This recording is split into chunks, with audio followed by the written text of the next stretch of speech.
Hey, check out Miss Piggy over there. She's ready to stuff her face. Again? Man, I feel bad for that chair. You can hear it crying across the room. Help! Help, I can't breathe. Hey, I can hear you guys. I'm a human being with feelings too. Why do you have to be so mean? That's the point. We want you to hear us. I was always considered bigger than most teenagers my age. So my mom forced me to do weight loss programs, like only consuming diet shakes or doing different forms of exercise like swimming to running. I would lose weight, but it never lasted more than a few months before it all piled on again. This cycle of dieting only made me hate myself more, and my teachers didn't help either. Especially my PE teacher. He would make me run in front of everyone and use me as a warning sign to my classmates, saying that they would end up like me if they were lazy. But the torments only got worse, and soon my classmates joined in, making my life a living hell.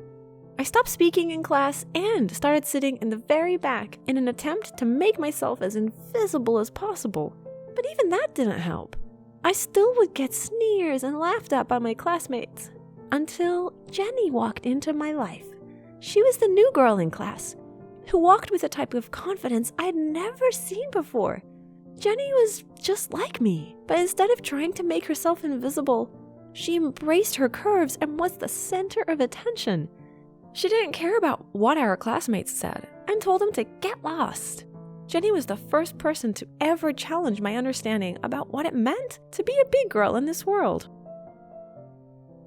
For so long, I was so influenced by the diet culture around me that I described different foods as being good or bad.